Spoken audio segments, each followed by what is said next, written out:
in honor of Mouse's tirade of lovely things that he said 2 weeks ago. Three squirrels in a trench coat. This is not our Halloween episode. You will know our Halloween episode when you no longer recognize anybody in the three squares here.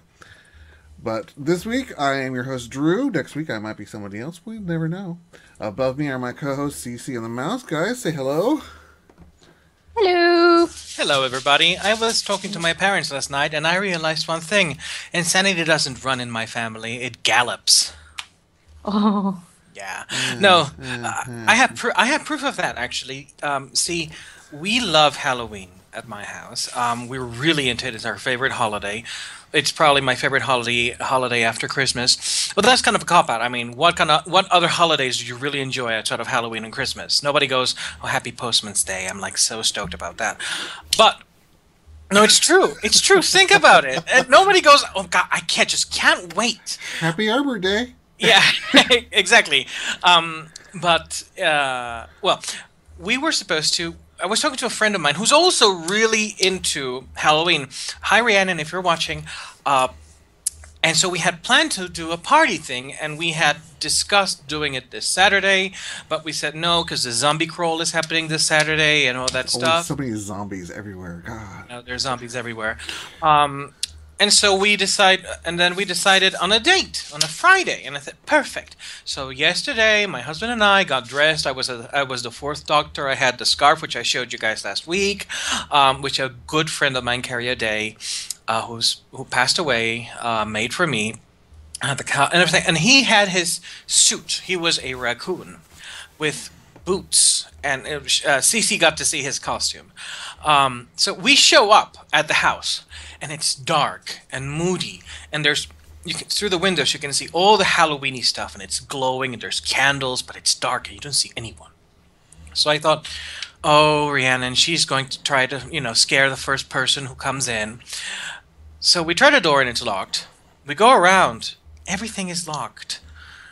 I ring the doorbell. Nobody comes out. We're walking around. At this point, the neighbors have pulled up to their car. So there's this guy dressed as the fourth doctor, but of course they wouldn't know that. Just this guy in a fedora and a suit, a trench coat and whatnot, with a ginormous scarf. And this giant raccoon are walking around one of their neighbors' garage.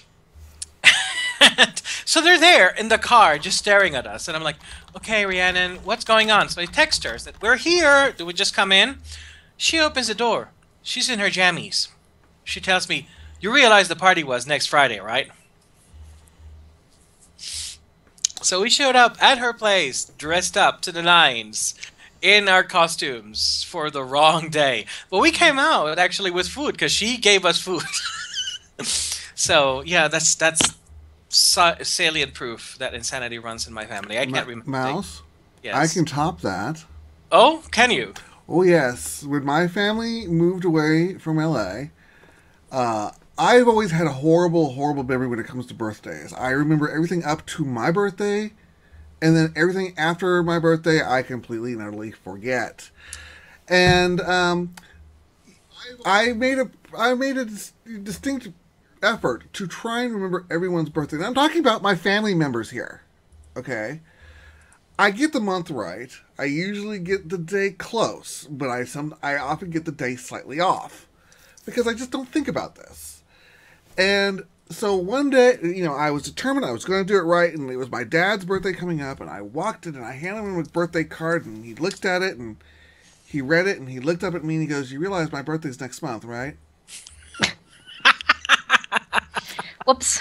I'm like, I'm early this time. You have to admit.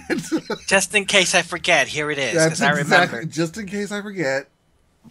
So, insanity may gallop in yours, but it's at light speed in mine. And it's running naked through the yard. Running naked through the yard, arms flailing. So, let's go ahead. We have a very heavily tilted topic wheel this week. How can we not? Front-loaded and back-loaded and nowhere in the middle. So let's go ahead and get things rolling with our first topic, which is... Speaking of insanity! Konami. Konami. Fuck Konami, as Jim Sterling would say. Thank God for Jim. So, as you may have been keeping track of the drama between Konami and Hideo Kojima, recently it was reported that Hideo Kojima was no longer, in fact, with Konami, which surprised no one, considering the issues with a certain game getting cancelled and Guillermo del Toro going, "Fuck this shit, I'm out of here." Uh, well, now, even though the report came out that Hideo Kojima was not with Konami, instead the company has suddenly decided to say, according to its Japanese site, which was translated by Brian Ashcraft, that Kojima is on a well-deserved vacation after a protracted stint of development on Metal Gear Solid 5. What they don't say, of course, if Kojima is going to return from this vacation. They're really, really trying to do some damage control. Kojima is still listed as a company employee at Konami. This feels to me like the parent telling the child, "Oh, honey, no, your dog is fine. We just have to send him off to a farm so he can play and have place to run with the other animals." You know? Yeah, we sent him up to our other offices. To the other offices. He's developing another game somewhere. There could be some kind of a contractual thing where he's supposed to be still working for them, and so he still has to be on the books. But at the same time, he's refusing to work, and so they may be in contractual negotiations at the moment. And the hilarious thing is that there are pictures of Kojima's going away party posted in the New Yorker. But Konami says, "Oh no, we don't know what that party was about." And there's Kojima holding out a drink, and people are surrounding him, and they're toasting to him, and it was his going away party. And it took place on October 9th. So Konami is going, "Oh no, we don't know about this, even though it happened in our building, and everyone in the world can be seen on that picture." I bet it's a contractual kind of negotiation thing that's going on right now. I'm betting. I'm sorry if my voice sounds like super deep right now. You're transitioning into an alto. Yeah, I'm transitioning into a baritone. You want to sing Old Man River? Yeah. So sorry about that, but it's like what it sounds like today, and that sometimes happens. It's because of the late night pizza that we had last night. Possibly, I don't know. I don't really know. Like, think, or perhaps your voice got fired from Konami. Yes, your voice got fired from Konami. Vocal cords, get out now. Maybe, I don't know. Singer check. You have been hydrating, right? Yeah. Okay. Yeah. Singers have to ask each other these questions. You know, it's like the health check thing. I mean, Stuart in our chat made it a good point. I mean, it is a Japanese company, and they do have a saving face, yes. A saving a face aspect that they do try and manage, and unfortunately, if this is a saving a face, it's they need to consider the fact that a great majority of their audience is American, and we don't believe in that concept. Well, not only that, but here's the thing.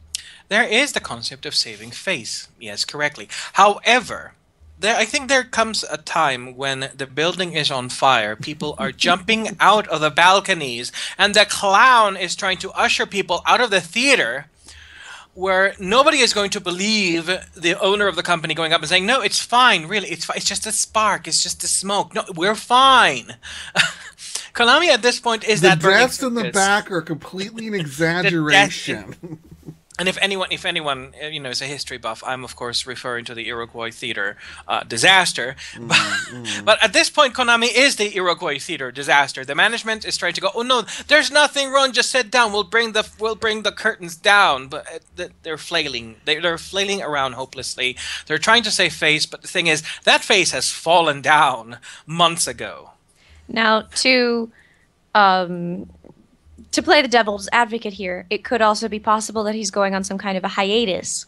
And that would explain their going away party. He may be going away for some time to, I don't know, do whatever, actually spend some time on himself, because this company, as we've said, is not always very nice to their employees. So he's like, I'm going to go on vacation, actually, for once. And that goodbye party could be that he's going on vacation for a very long time. It could be contractual negotiations. It could be all kinds of things. It could be. And you have a point. Although I do think that at some point, when you're caught with your underpants around your ankles, I think that even just trying to make the pretense just comes across as basically telling everybody, we don't give a fuck about you. We think you're too stupid to really know what's going on, and we're going to keep this pretense up. I mean, in all fairness, it could be any of the things you mentioned, but there's again, Konami is missing an opportunity. Instead of saying, "Oh, he's still an employee," they could have said, "He's still an employee. What you saw was actually this." Yeah, but at this point they're saying, "Oh, we don't know what that's about." Yeah. Which, this is a company, again, this is a company that has cameras on its cubicles to monitor its employees. It has cameras everywhere on the building. Do you really think we're going to believe you don't know this party happened? Or that you're allowing one of your most, well-known and prolific creators to just go wandering off somewhere. So I'm doubtful until I get a really good explanation from Konami, but I don't expect that answer to be so. It's never gonna be. We're talking about the people. You're talking about the people who blacklisted Jim Sterling from getting reviews copies because he would refuse to kowtow to them. It's really sad, honestly. I did not think that there could be a publisher who would be as infamous and black-hearted as Electronic Arts. Or that it could be anything worse than them, but at this point, my God, Konami really has done a very good job at surpassing that, and that is no small feat. So, kudos to you, Konami, on being a steaming pile of poo. Now, if only Electronic Arts were our next topic, so that would be a hell of a segue. But unfortunately, it's Square Enix. You mean you can't swing things around? No, because the topic list goes in order. And if you want to segue to what's next. I will try and segue. I will try to build in a segue. My God, my talent is just wasted here. I just need to get a better agent. Agent? I'll have one of those someday. Well, yeah. Mm-hmm, mm-hmm. Of course, the day he and I need to negotiate, you and I need to negotiate. So, the next topic is about Square Enix. How do I even begin? Well, there's two topics that came out. The first of which is their easiest, which is they announced their lineup for the con coming in Paris at the end of the month. Yes. Where they were talking about they're going to show another round of Final Fantasy 15, and they announced Nier 2 and a couple other things. But the more perhaps controversial thing that they became known for this week is the fact that they have said that Final Fantasy VII's remastering, shall we say, is not their only plan for remastering. In fact, the whole pickings of Square Enix is up for whatever. Yes, in the section that they called The Way Forward, the company said that had an initiative to revitalize its existing IPs. So for Square Enix, the way forward is going back. Now, of course, they're saying that after Final Fantasy VII, there can be other Final Fantasies that can be remade. God, I hope it is Final Fantasy VI. But again, that is me thinking of the days when Square Enix used to be good, and Final Fantasy VI was, and it still is, one of the best JRPGs that was ever made. But then I get it into my mind the idea that this would be current Square Enix doing. I'm going to point out, based on your topics below, keep in mind one of your favorites is a Square Enix title. I know, but it's only published by them. But still. Yes, we're going to talk about that in a bit. But I'm talking about Square Enix and how it has handled the Final Fantasy franchise. And that is a very, very valid topic of critique, because we've seen what has happened with Final Fantasy 13, 13-2, 13-3, how Lightning got her groove back, etc. So I do have Final Fantasy Dungeon Simulators Parts 1 through 3. Yeah, the corridor simulators. I do have a certain je ne sais quoi apprehension. However, to play devil's advocate to myself, this could be good in two different ways. One, because it exposes the older games to the Ferret generation, and by that, I mean the generation who looks at 8-bit graphics and go, "Oh, dude, that's like old graphics. I'm not going to play that shit. Like, oh my god, it's not even 3D." The morons who look at the graphics and miss out on some of the best games ever made just because they don't have the bells and whistles.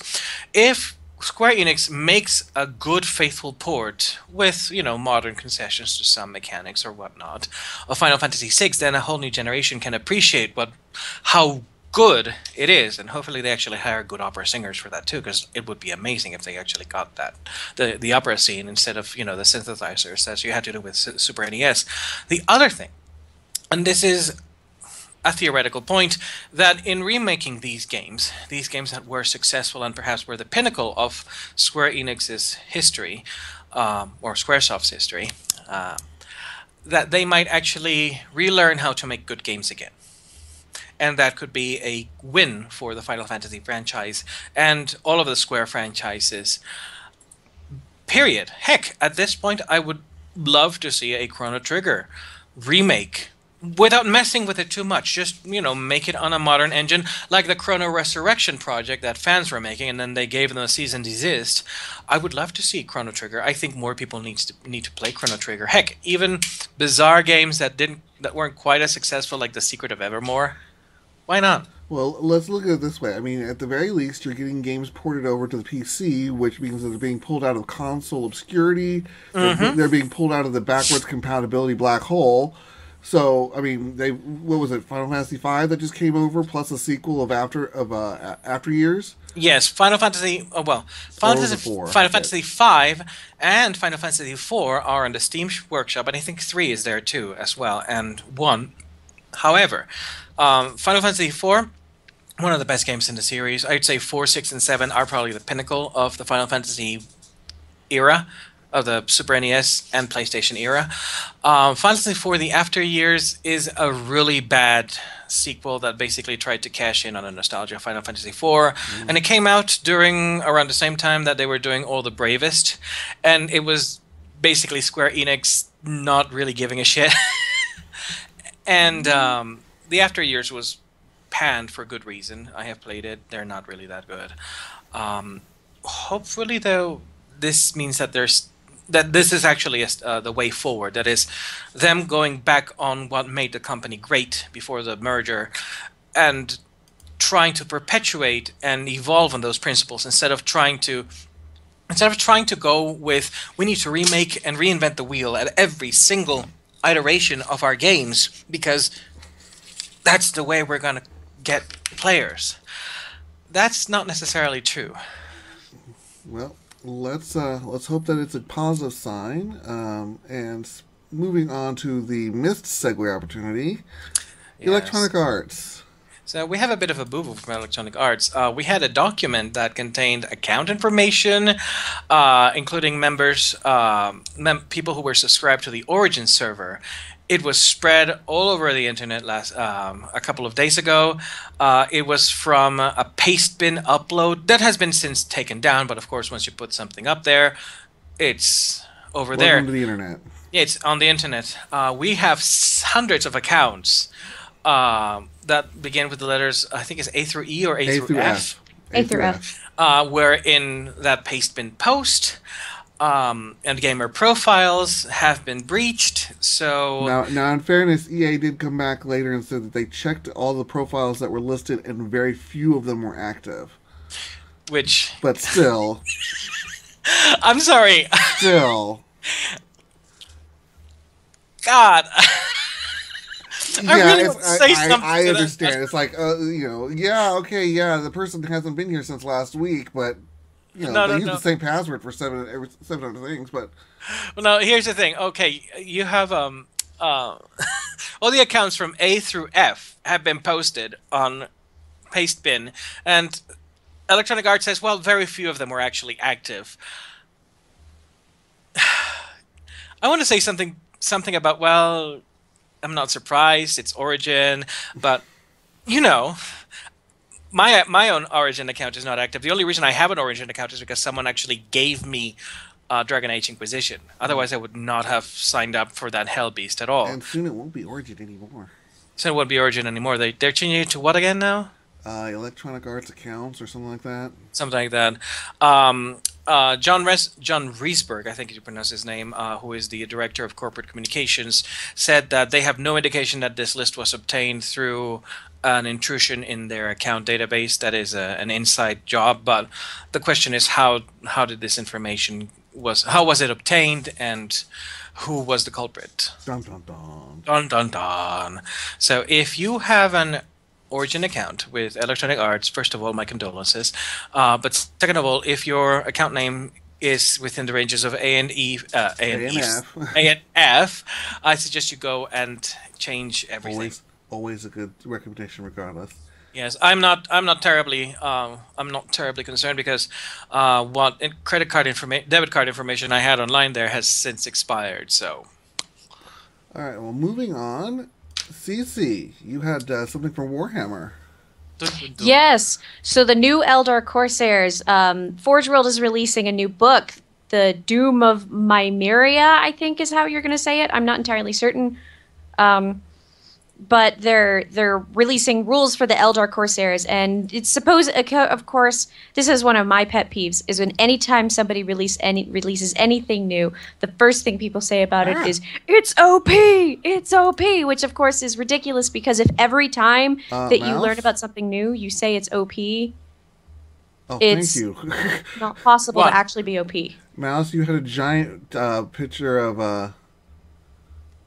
oh gosh. Carol Channing up on your screen. Oh, wow. And it really just messed up everything. I'm like, going, what the hell?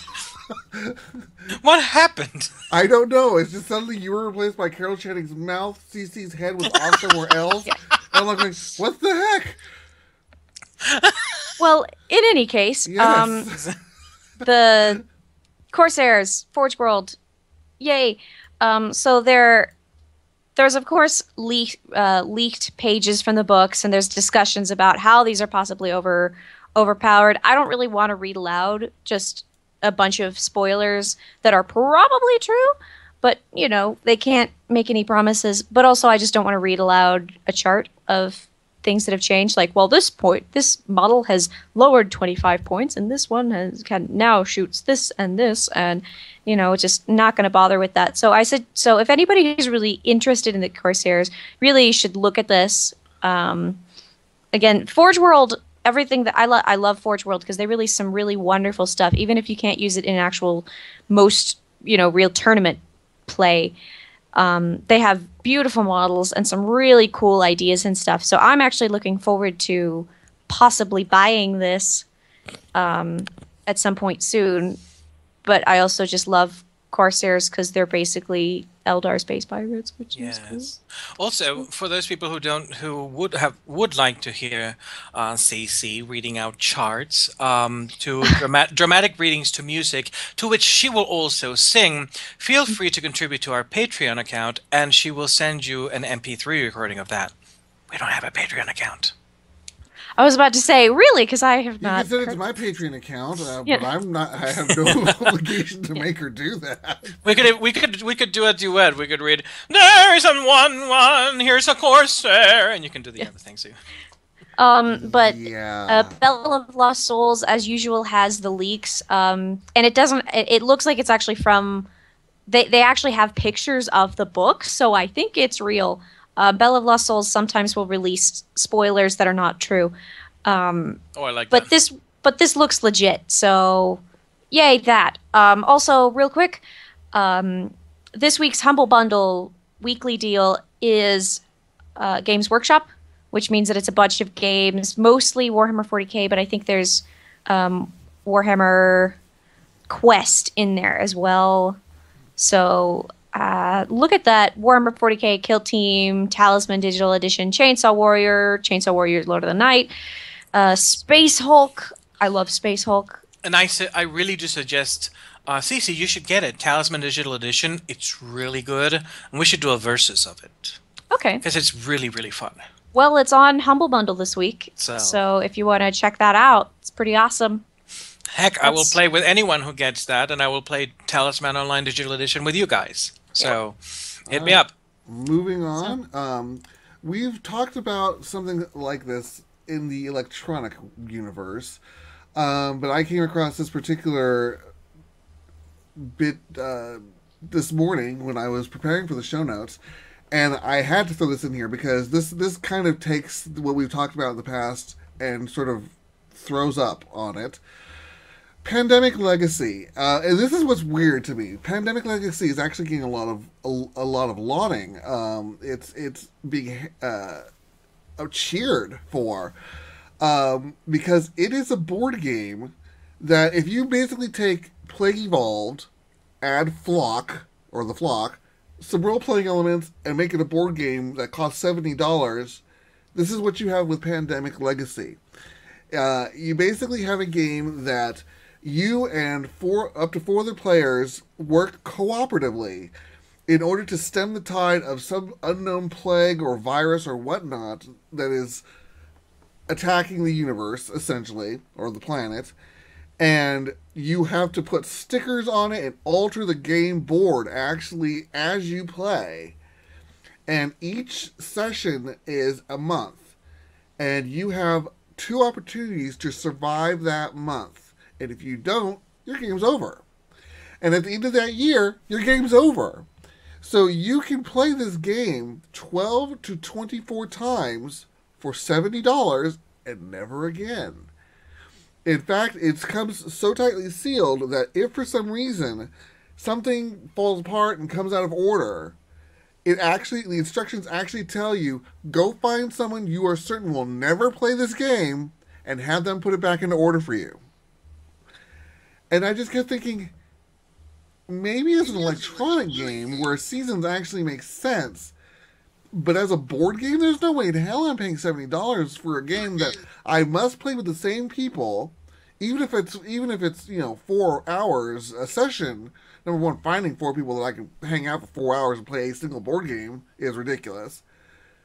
But to only 12 to 24 times. Yeah. 12 if I'm good at it, and 24 if I'm not. Yeah, Z-Man Games. What the hell?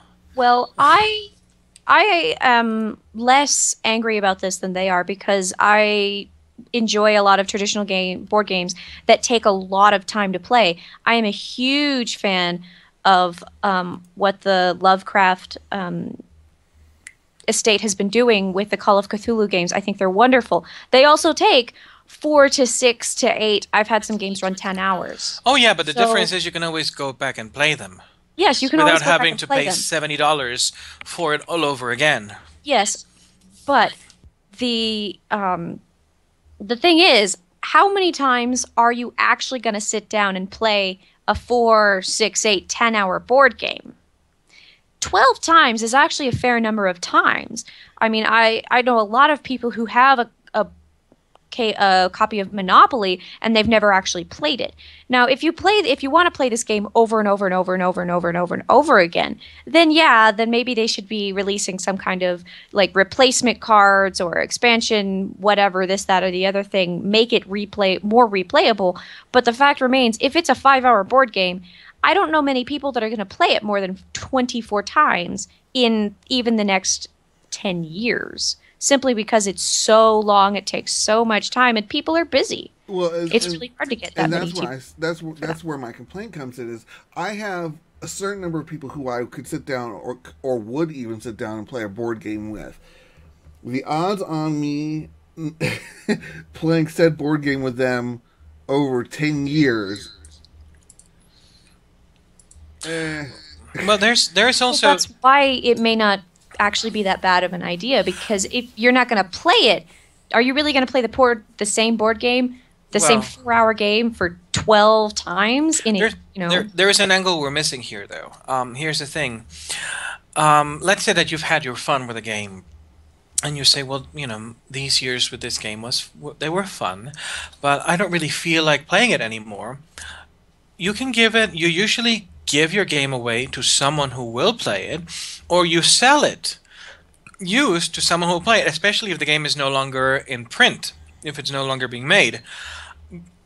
With this short shelf life for a game, you basically destroy that option, and you basically rob someone of the joy of rediscovering the game, even if the game say the manufacturers have gone out of business, the game is no longer made. I bought my husband a Murder, She Wrote mystery game that was made in the 80s. Now you cannot find that game anymore. It's not being made because Murder, She Wrote has been off the air since 1992, whatever. But we can play that game, and we can go, well, this was actually a pretty cool game back. You can't do that with Pandemic. If you find Pandemic Legacy, sorry, if you find a used board, you go, oh, this game probably was neat. Too bad I can't play it because Or can't play it from January because somebody's already played January, February, March, however many. They can't play it from the beginning. That's the essential problem I have. There is no reboot of it. Board games are, there used to be a family-centric endeavor, but one thing, and that has changed, but one thing that has not changed about board games is the legacy aspect of them. Of the joy of finding an old game or someone giving you an old game saying, I think, I don't play this anymore, but I think you could have fun with it. And you open it up and go, oh my God, this was awesome. You can't do that with this game. And I think that, all you can see is, oh, someone played this game and this is how the game was played. Too bad I will never really know how that goes because the design is all stupid. Well, moving along, because we have so much we have to cover. Next up, Star Wars Armada. CC, you had some... I kind of split the grand Star Wars topic because, we have a much bigger Star Wars topic down below. And, so game-wise, here we are. So I'm not really going to spend very much time on this at all. It's mostly like, hey, this is a thing. People who play the Star Wars Armada, Star Wars miniature games with the ships go and attack other things. For not people to be who don't confused with Star Wars X-Wing. Yes. Well, Armada has released a new FAQ update. And Star Wars X-Wing, actually, I was going to mention this, has been releasing more new models from the new movies, things as, building hype for the new movies. They have been pushing Star Wars stuff so hard, and America, at least, is just eating this stuff up. We're flooded in Star Wars. I see Wookiee pajama onesies at Walmart and Target. Yeah, so... let's be honest, they picked the right time of season to start the marketing campaign, Halloween. Halloween is the best time to start this sort of campaign. I agree. Disney knows its shit. So Armada has a new FAQ update. They're changing some of the rules. I think they're trying to simplify them, but I'm not certain. I think they're just trying to make it, it's a new FAQ update. For people who play that game, it's good to know. X-Wing has been releasing more models. We were going to talk about that at some earlier dates, but we ended up not having enough time. But, yay. More Star Wars. More Star Wars, lots of updates. I'm sure everybody who's been playing these games is not surprised at all, even remotely. So, but yeah. And speaking of which, mention it. That going from one Star Wars game to another, the Old Republic. For those I'm going to go ahead and show the trailer while it's running here in the background. They've released a new trailer for the Fallen Empire. The game goes live, the expansion goes live on October 27th, I believe. If you've been a subscriber, you can get in. Is it now? I think so. I think they said that if you're a subscriber, you could get in a week early. Yeah, I think it was a week early. Don't quote me on that, but I think it's a week early. So I think it's actually live now. Yeah, I'm going to certainly, because I've seen some first impressions of it posted, so I'm going to go, as soon as this game is over and I've eaten, I'm going to go see if I can actually start playing now that I've got my level 60. And if that's the case, yeah, we've got new shows. Nice. Did you manage to make it to the gay planet? A long time ago. Where were you? I just wanted to let the audience know that you're now fully gay. Bye. I've had both. Thank you so much. I mean, in the Old Republic. Bye. I've had both. Okay, you're by the Old Republic. Wait, that did not. Never mind. In any case, Knights of the Fallen Empire. They have this really cool trailer, which we're playing right now. It's their new expansion pack for Star Wars The Old Republic, which, for those of you who are not in the know, is their big MMO right now, MMORPG kind of thing. I, of course, am playing a Sith because you know me. I have to be evil. You enjoy the dark side. I have to torture people. What kind of Sith are you? I'm an Inquisitor. Oh, me too. Oh, sweet. Lightning everywhere. So, yeah. Well, I like the idea of being able to suck up other people's life forces. Just watch them drain them in front of me. It makes me happy. You're a bureaucrat. So, yeah. I like just raining down lightning on everything in my that crosses my path. Just die. Yeah. I'm just button mashing here, throwing lightning bolts. Yep. Office fantasies. But for those who aren't familiar with Knights of the Fallen Empire, basically the storyline takes place sometime after the Great Galactic War. I don't know how far. Let's just spoilers. I believe there's a carbonite bath involved with you at some point in the chapters. If it is exclusive to level 60s and above, you have the opportunity to actually buy your way level 60, just start the game immediately there.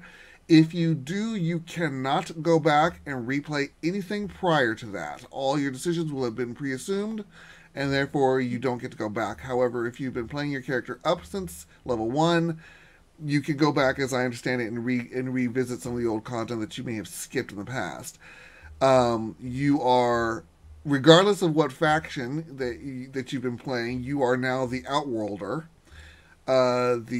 The Fallen Empire, under the control of Valkorion, who is the Eternal Emperor, has returned, and they're basically kicking everyone's ass. And from what I've read, this will be a bigger topic a little bit later.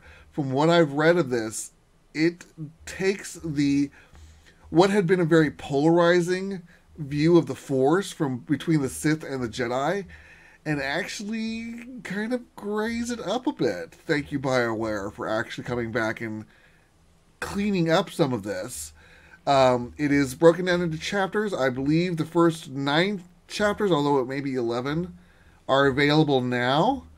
Well, at least when it goes live. And if you are not level 60, or if you're not a subscriber, too bad, so sad, you don't get to play it. This is one of the instances where you actually must be a subscriber to go forward. Otherwise, you can play your original character up to level 60 and stop. But the level cap now is 60 to 65, and that is where this will take you. So that's Knights of the Fallen Empire. It sounds interesting. Yeah. Also coming out on October 27th. Overwatch. Sorry, I got really excited. Take It's it. Blizzard. You know, I get my Blizzard thing on. Overwatch is coming. The open beta starts on October 27th. That's going to be a lot of fun. Overwatch, from what I mean, if you have been keeping an eye out on Overwatch, it looks crazy fun. I've seen some people compare it to Team Fortress 2 in gameplay wise, but it looks like they're going to use a lot of very different mechanics. So to me, it's a different game. Teleportation, looks like some rope swinging, shields. I'm showing the. It's not really Trailer. the gameplay. It's sort of the their cinematic trailer. gameplay trailer, I guess. Yeah. I mean, and of course, it's a Blizzard cinematic gameplay trailer, so it's beautiful. I would. Oh, absolutely. This is one thing they know is how to make cinematics.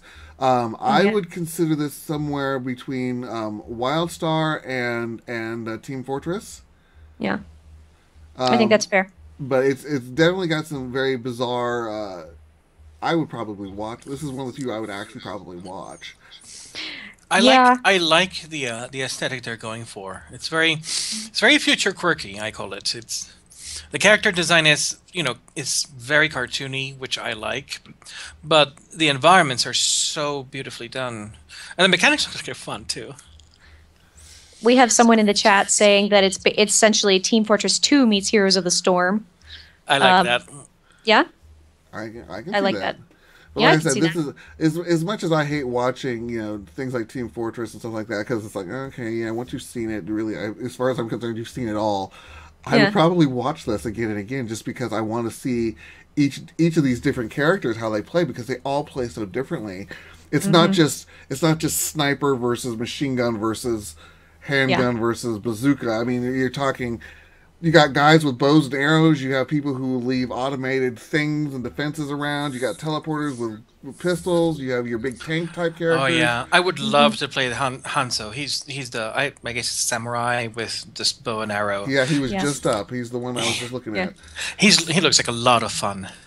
Yeah, and this, I'm really looking forward to the tournament gameplay for this. I love watching gaming tournaments. Sometimes they're just awful. But things like, and this is where people go, oh, you do what? I like watching things like the World of Warcraft PvP tournaments because it's so cool to watch people that are so good at what they do. So I feel like with these particular mechanics, when it comes to the tournament play, I am really excited to see what the top people in the world are going to be able to do with these things because that's going to be really awesome. Just the capabilities are stunning. Or at least that's what the way that they're advertising this. Of course, open beta starts October 27th, so people haven't actually played the game yet. But it looks really awesome, and I'm excited to see how this could possibly play out in ranked play. It's gonna be funny considering this is on to the 27th, so is Star Wars. So yeah, it's gonna be a bit of a competition. That will be the day the internet goes down. Oh no, it's been down a couple times. Yeah. So aside from that, let's move on to the next topic, which is Rogue Stormers, formerly known as Diesel Stormers. Mouse, you want to take this one? All right. So we had this very interesting game developed by Black Forest Games, which itself had a bit of a very complicated development history, but it looks like it's getting ready for launch. Unfortunately, the game had a very nice name. It was called Dieselstürme with the O and the umlaut. Did I say it correctly, my German friend? Or my currently friend who is in current German classes. Dieselstürme. I'm in German 1. I think it would be Diesel Stormers, but let's just go ahead because I don't think it would actually be said German style. It would because it has that little U, it's a Dieselstürme. Anyways. Well, yes, but moving along. In one of those stories that's definitely something coming from left field, what the hell were you thinking? The Diesel clothing designers, the brand that, all the little whiny kids who have way too much money wear for overpriced crap, decided to sue Black Forest Games for copyright infringement, trademark infringement, because diesel is a word that means absolutely nothing else but crappy overpriced clothing. And in a completely bizarre case, well, not completely bizarre, because Black Forest Games are an indie developer, and Diesel is, again, an ungodly rich company with way too much money and probably way too many lawyers. They won the lawsuit, so they had to change their name from Dieselstürmer to Rogue Stormers, which doesn't really roll off the tongue, but what are you going to do? This is a case of companies, as you know, and CC knows I'm a very pro free market guy. However, I think that companies need to behave intelligently and not be run by their lawyers. I see absolutely no possible way in which someone would look at the name of the game, Diesel Stormers, to satisfy Drew, and go, "You mean this has something to do with like diesel and like jeans and like will I be able to buy like skinny jeans here?" No, nobody's gonna think that, you goddamn fucks. And so I'm going to, in my free time, I want to start a campaign very much like Jim Sterling, so fuck Konami. I want to say fuck Diesel, and I really do want this company to just get reamed for being stupid, because this is one of those stupid supercilious lawsuits that basically are bogging down the justice system and should not really have to happen. And yet they won, so... And yet they won because they probably, they have thousands of dollars to throw at lawyers to keep their it's entirely possible that it wasn't so much a win as a Diesel Stormers basically said, you know what, we don't have the finances to defend against this. We're just going to do it. Yeah. Just so that we don't have to waste money. I mean, and they said themselves, really, Rogue Stormers more appropriately fits the design of the game. It just doesn't, as you say, doesn't roll off the tongue as well. But well, because I'm sure had they the equal resources to take it to town, they would have prevailed. Yeah, but if you look at the design of the characters, it does have a little bit of a diesel punk look to them. Oh yeah, by the way, Diesel, don't come after me for using the word diesel punk. Go ahead, Diesel, I dare you. Go ahead, sue me. I'm an opera singer. You'll get my opera books. I'll risk it. Go ahead, sue me. It's my show. Go ahead. I'll risk it. My circus I and my can, monkeys, bitch. please believe me, I can use the publicity. No matter what name we come away with. Oh yeah, so we should call this game Diesel Mole. Diesel Geek Yeah. Diesel. Geeka Diesel. There we go. We should be Geeka Diesel. Free publicity, motherfuckers. So moving on, Mouse's favorite contender these days is the latest of Life is Strange. Yes. Okay, so this game was published by Electronic Arts by Square Enix. However, it was developed by an indie developer called Don't Nod. And the game is an episodic game that spans 5 episodes. And it was released, I think, in the early part of this year. I played it when it first came out. It must have been January or March. It puts you in the shoes of a character called Max Caulfield. And she is a high school student attending an arts academy called Blackwell Academy. And long story short, through a series of events, she finds that she has the power to rewind time itself, but only a certain amount of time. And there is something rotten in the state of Blackwell, as you soon find out some very unsavory things are going on. And as Max, you get involved in the life of this high school, and you start to make a difference, or you can choose to make a difference in the lives of the characters, and you try to dig at the deeper mystery which surrounds the disappearance of a character called Rachel Amber. And the game has a very Twin Peaks feel to it. And in fact, this is something that the developers themselves acknowledged. One of the cars in the game has the license plate Twin Peaks. There's a lot of surreal stuff happening, like snow in the middle of, I forget what month it is. August, I think. I don't remember, but the game is surprisingly good. It takes a little while to take off. I'd say the first 2 episodes are a little bit meh, but towards the end of the second episode, you start getting really hooked. And my God, the third episode and the 4th episode, some truly heartbreaking elements going on. And my God, and the fifth episode. The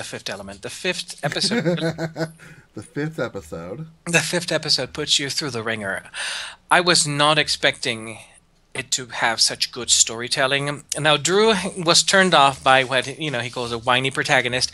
She's a teenage girl. She's 14 years old. I'm sorry, we're all drawn to certain characters, and I am. Well, here's the thing. She stops being whiny towards the end of episode 2. And she becomes a much more take charge kind of person. She's still a bit on the soft-spoken side, but almost like she grows up or something. I watched someone playing episode 4. She was still too whiny for me. It is a coming of age story couched in this surreal time travel science fiction thing, and I had a healthy dose of skepticism starting the first episode, and towards the end of episode 3, I was playing it and my husband was in the background. We were both paying attention, and when I started playing the last episode, because the episode 4 ends on one hell of a cliffhanger, and I had to wait a month and a half for the last episode to come out. My husband was sitting right here when I was playing that game. That never happens. Of course, the game is uneven. The first 2 episodes are pretty uneven. There are some holes here and there. It is not a perfect product. However, for what it does and for what it dares to risk, I would definitely put it off right now, as of October of 2015, as a contender for Game of the Year for me. And I think that we should do, come December, close to New Year's, we should all have our Games of the Year nominees and talk about them. But right now, I'm putting this one forth as one of my nominees for Game of the Year. Of course, Fallout 4, I'm sure, is going to come out, and it'll probably be on all 3 of our lists, but we'll see. Since I play Fallout 4. I haven't played any of the Fallouts. That's my friend's thing. I don't play Fallout. I watch him play it, but it's not my shtick. You really... No. Okay, for the people out there who have not played Fallout, I do recommend that you go to goodoldgames.com. We don't get any money from them, but I like them because they're awesome. and buy the Fallout, all of the old Fallout games, and then you can go and get the newer Fallout games, so you can just get a good taste of your post-apocalyptic dark humor. Just don't play Fallout 1. It's unplayable. It's not that unplayable. It's unplayable. I've watched it. It's unplayable. If you know what you're doing, it's not unplayable. And if you ever have the opportunity to play Fountain of Dreams, which was the sequel that got disowned by Fallout because it is even more unplayable. Yes, definitely. And of course, if you're really into the whole retro game thing and you are interested in the Fallout franchise, then you will want to go and play Wasteland, which you can find on Google Games again, which was the game that inspired the Fallout series. Of course, this is a very old school game back from the 80s. You actually have to look up passages printed on the manual, which they provide. But there's also the sequel, Wasteland 2, which came out a year or two ago, which is excellent, and it's, a modern game. I'm going to point out that Mouse is screwing the segues again. Just... Yeah. I'm doing this just for you. He's doing this on purpose, so... Because in any case, he did, I'm going to change the order. But so, yeah, my takeaway is Life is Strange is definitely a game that you should, if you like narrative heavy games and interesting storytelling, give it a try. You might be pleasantly surprised. And if you're like me, you might want to cry at the end of the last episode. So, following Mouse's forced segue, Fallout 4, I just have a quick bit of news for everybody. The infamous Collector's Edition Pip-Boy Edition, which has been available, then not available, then available, then not available, is available again. Yes, this thing has had more comebacks than Share. And it's available on the website for pre-order. It is, I believe, $120. Damn. It doesn't show any signs of going away. I checked it this morning. It's still there, so hopefully they've gotten whatever. They basically said, you know what, just whatever. Anybody want to buy it? Great. See, this is the interesting thing. Remember how Nintendo decided to create scarcity through their amiibo by basically limiting the stock of specific amiibo characters and then going, well, if you don't get it now, you might have a really hard time to do it. And that really engendered a lot of ill will from a lot of gamers. This is how you do it right. Because, you had the Pip-Boy was a limited edition 2 times, and it ran out in like a day or so. And now it ran out in hours. And you ran out in hours. So now they're going, what the hell? Here, have it. Just have it. You guys want it? Here, you're willing to pay $120 for it? There you go. It says purchases are limited to 1 per platform per customer. If you exceed this limit, all of your orders are subject to cancellation, which is smart considering all the people that were just buying up 20 and 30 and then selling them for crazy jacked up prices on eBay. Yeah, this is see, I don't mind people deciding to invest. It's like, this could be a good sale. I do believe that companies have the right to go, we don't like this going on, so you're limited to 1 per order. So this is actually smart. I like that they do that, because they don't want the fandom to engage in very cutthroat. I'm gonna sell this for like $150 once all of them are gone.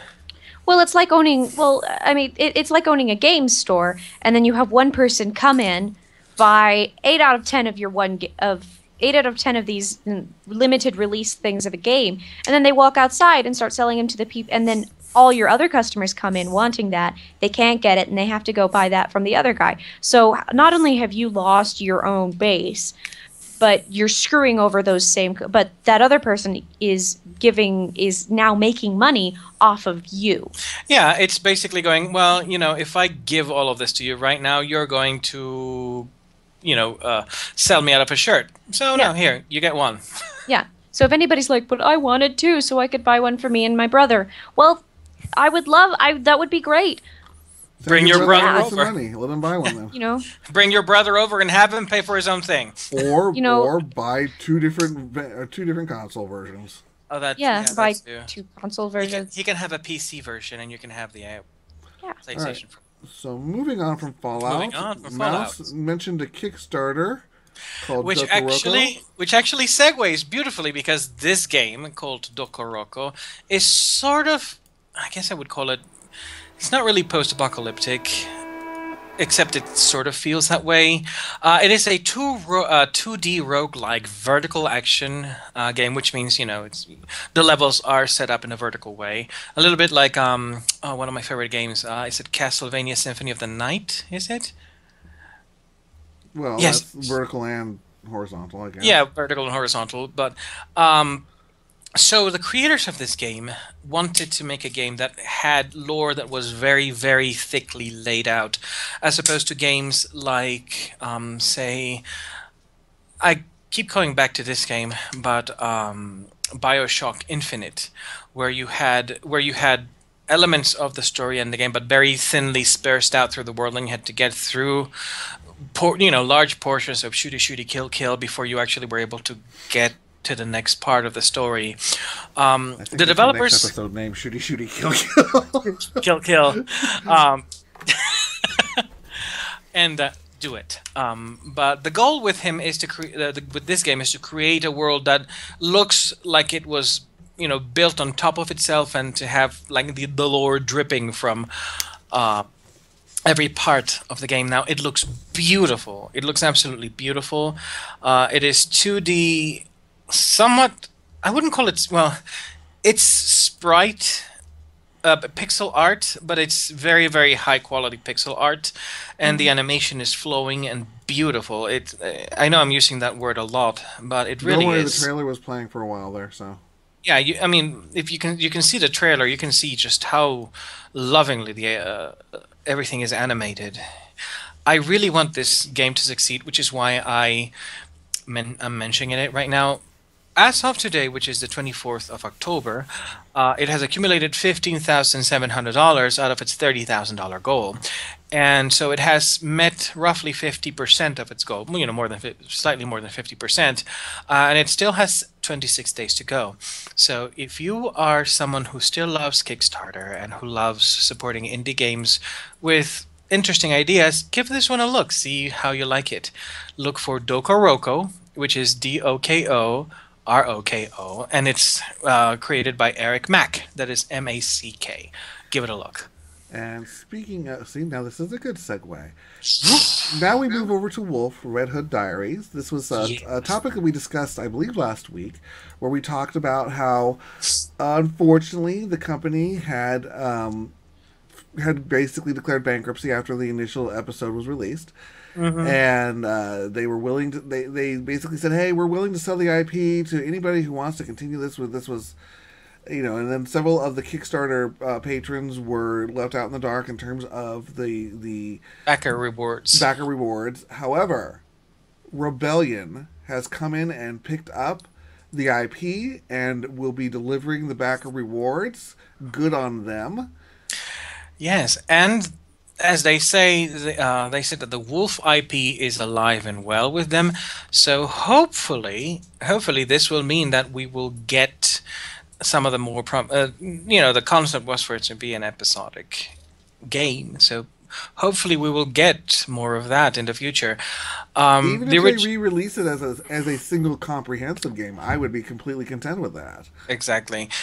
The interesting thing, of course, was that the whole project, Wolf, was meant to be a game made by a small indie studio that had the quality and look of a AAA game.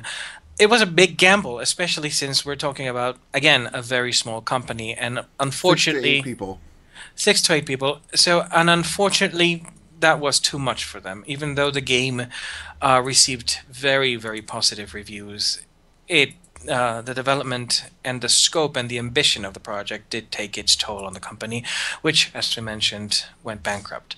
Good thing, though, that now that Rebellion has picked the IP up, we have the hope of it being able to be continued. Sorry about that. There's an alarm going by in the background. Okay. It's like, what is that? Is that R2-D2 making love to something?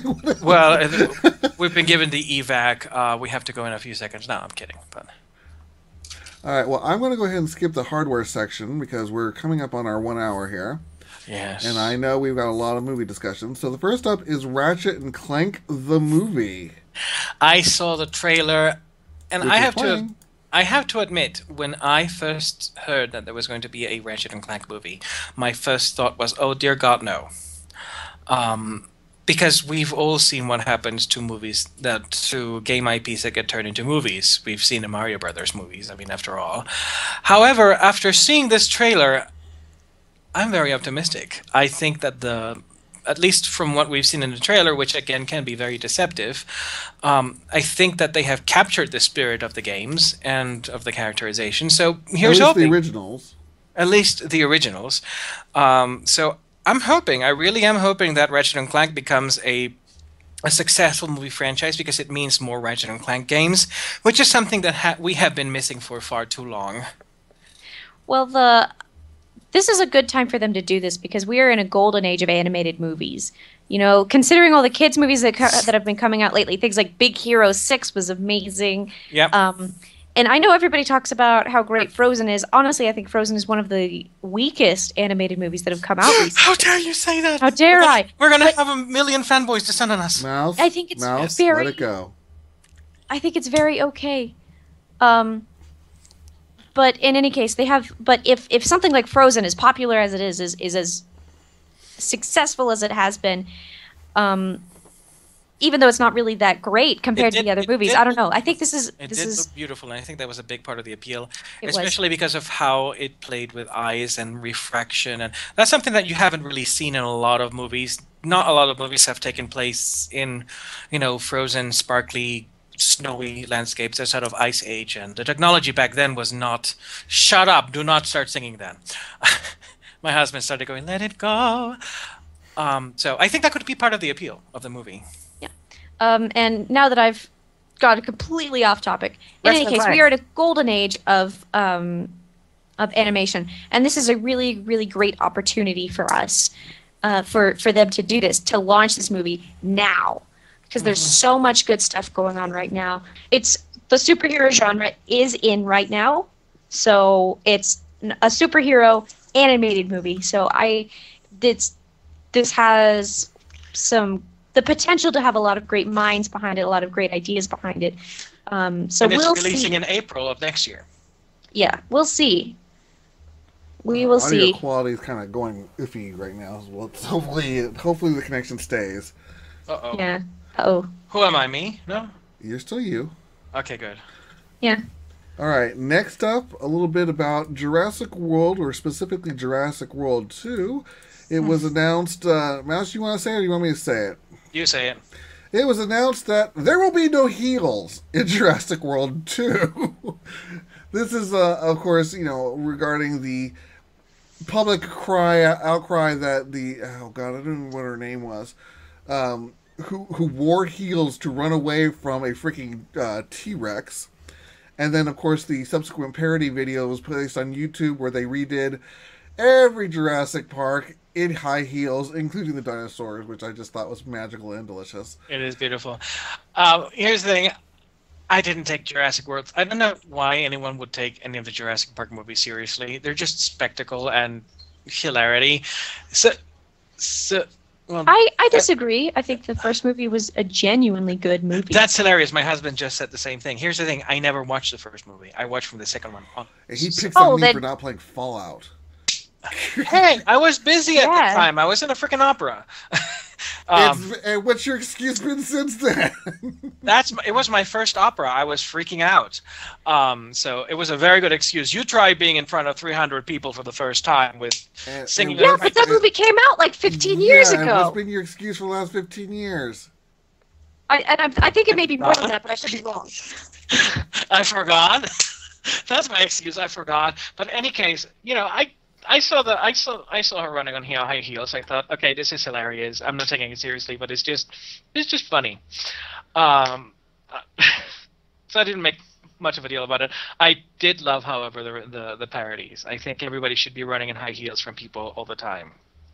It builds very strong ankles. Well, it's actually very telling that the people who complain about people running in high heels, they're like, you can't do that. It means that you don't know how to run in high heels. I can run in high heels quite easily because I've had a lot of experience doing so. I have seen her run in high heels. Well, the thing is that the actress who responded to the criticisms about it, and she said, let's be honest. She said that is exactly the very nature of that character, a person who has divorced themselves so sufficiently from the park that they would walk around in high heels all day. And she said, and let's be honest, she can run in high heels. This is a person who lives in high heels. Yeah. That is her natural environment. So moving on from one world to another.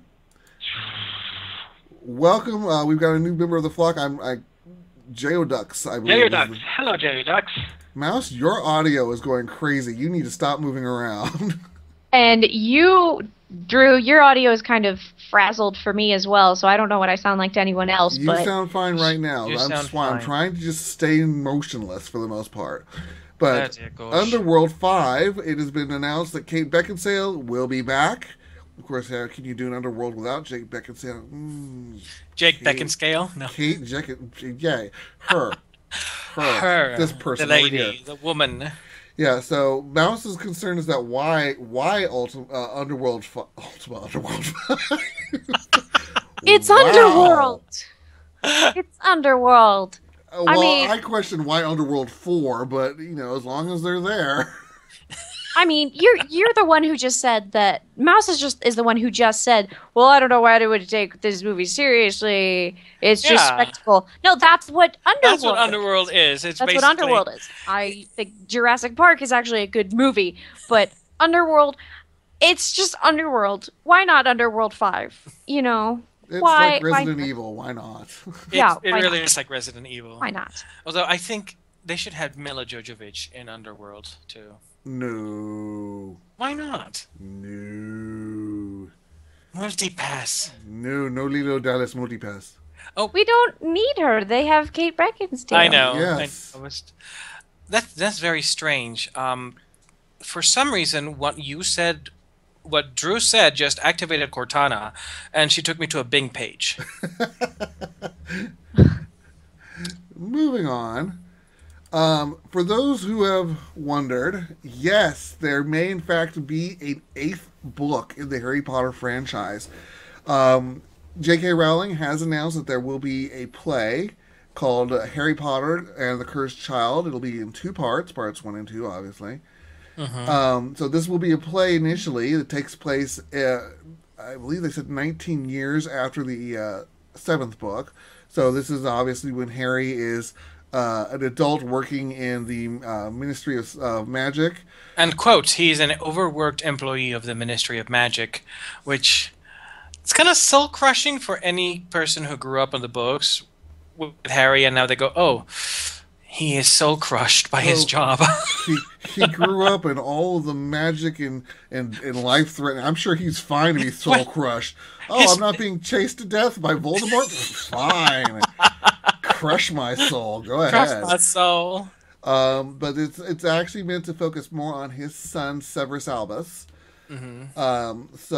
Which is the worst name ever. Yes, worst name ever, no matter Muggle or otherwise.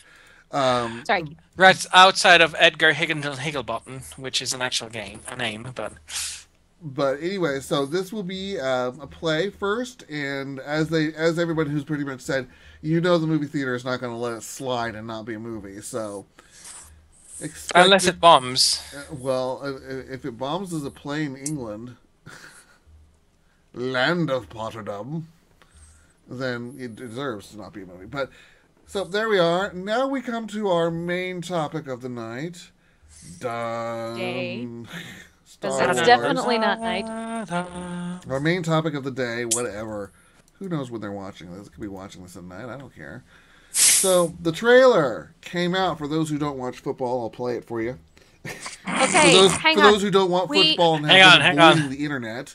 Before you start playing this, we are going to be discussing aspects of this movie. So if you do not want to have anything at all spoiled for you, and we're not going to have a lot of details, but we do know things like characters' names. If you do not want these revealed to you, you should log off now.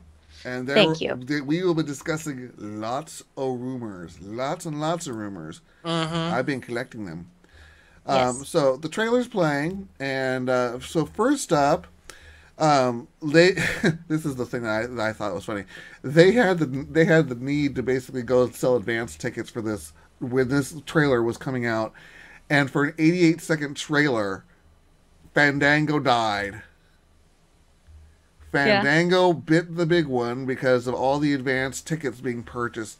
My friend up in Washington got hers, and she's like, "I'm going on the 17th. I'm done. I got my tickets." I'm like going, "I'll wait until Saturday matinee. I can handle that." But yeah, so Fandango died. It was hysterical.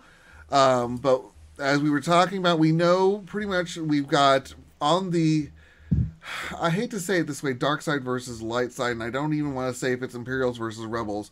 We have the potential antagonists, so we'll say it that way, of Domhnall Gleeson as General Hux, Gwendolyn Christie as Captain Phasma, and oh gosh, what was his name? Adam Driver as Kylo Ren. And then on the good guy team, shall we say, whatever that may be, the protagonists, we have Oscar Isaac as Dameron Poe, or Poe Dameron, sorry, who is, I guess, going to be our version of Han Solo, and John Boyega as Finn, and Daisy Ridley as Rey. Now, this is obviously in addition to, our returning cast, Han Solo, Princess Leia, etc., but Shouldn't she be a queen by now? Her parents are dead. well, the thing is that she was a queen because of freaking Amidala, our Princess of Amidala. There was no indication that the Organas were royalty. They were senators. So I don't even know why she was a princess. Well, that's that's actually a bit of a plot point, because if she was supposed to be, raised in secret by the Organas, why the hell call her Princess Leia? Why make the fact known? Oh yeah, this is totally like the secret daughter of like Queen Amidala, and she's a princess, although we're senators. I'm sure that's not going to come back to haunt us. Now, let's start with a couple of things that we do know just from visuals. Now, the anyone who's looked up the show images or anything like that will know that C-3PO, again, this is going to be spoilerific, so if you don't want spoilers, bye. This is a spoiler zone that I kind of live in. C-3PO has a red arm. His left arm is red. I believe that's his left arm. One of them's red. And there's no explanation as to why. One speculation is that he's gone over to the dark side because everything dark-sided is red. But apparently... Or maybe he actually bit Chewbacca at chess. Quite possibly. Although I think Chewbacca would have tore out both arms. But it's basically... some people have speculated, given how old C-3PO is, I mean, given he has been around since, Darth Vader was 9, for crying out loud, and he's probably in his 80s at this point, that one way or another, his arm will be explained. They will be producing a solo comic for C-3PO, amongst a bunch of other comics that are meant to explain the 30-year gap between the two movies, between 6 and 7. So there will be one of them that is dedicated specifically to C-3PO and the explanation of that red arm. Mm-hmm. But let's get on to rumors. Mm-hmm. First of all, let me just put this to rest. There was a whole shebang, even the media got in on this, saying that there was a bunch of white supremacists out there saying that we should hashtag protest Star Wars or whatever the hell it was. That is false. Those were trolls. Anyone who thinks that there's been some sort of white genocide perpetrated or there have been black people in the show already. Yeah. This is nothing new. Just because they have a main character who's black, I point you at Mace Windu. Yeah. Done. Okay, so that is false. Let's just skip that. But I've been hearing a lot of rumors. Next up, Kylo Ren's lightsaber. Also controversial. And guys, feel free to jump in. I don't need to be talking the entire time, even though I've got a whole bunch of notes written down. I'm going to take these in the order they're written. One of the things that was a lot of controversy is about the fact that it's got this cross-hilt extra lightsaber thingies coming out the side. They originally made it look like one of those Claymore, the Highlander Claymore version of the lightsaber. And there were so many Photoshop jokes about it making it look like a menorah, making it look like a Swiss Army knife. I would buy a lightsaber menorah. I'm not Jewish. My mom has Jewish ancestry. We descend from the Spinoza family. But seriously, like a lightsaber menorah, that's just awesome. I have to agree, but the explanations that I've seen are that is not a traditional lightsaber. That is, in fact, something that Kylo Ren has built himself. It's a homebrew. It is a homebrew, and it is improperly powered. Because if you'll notice, the blade itself is not normal. It's not solid like a normal lightsaber. It actually crackles and spits like it's either on fire or electrocuted. And the two sidebars are actually meant to be exhaust ports that are spilling out the extra energy. That's one of the theories I have seen. I haven't seen many theories, but that's the one theory I've seen regarding that lightsaber. So if a little fly flies into that exhaust port and delivers a tiny little torpedo, will it blow up? I don't know. In any case, I've heard not a Death Star. I've heard rumors that it's going to be that if, and I don't know if we've seen enough of the combat in these trailers to confirm or deny this, but it could simply actually just be used like a claymore, with the more claymore fighting style rather than a rapier or anything like that. Okay. So, and that would be, I would consider that to be okay. I've seen things where it's not actually three separate little lights or anything. It's that the crystal is further back and it's meant to kind of fork out. But using it like a claymore would be difficult, though, as a lightsaber, since lightsabers have no, they have no weight. And the whole point of a claymore is that you have the weight of that thing to make, the swing more powerful. Using that style, that kind of fighting style, with something that is completely weightless. Well, he did say it's not a normal lightsaber. True. So that extra crackling energy may, in some way, give it weight. He could have like gigantic batteries that weigh it down, so you could go ah. Yeah. And it's entirely conceivable that those are, in fact, cross guards that are meant to... Because look how many people's hands have been chopped off in this damn movie. Good Lord. Yeah?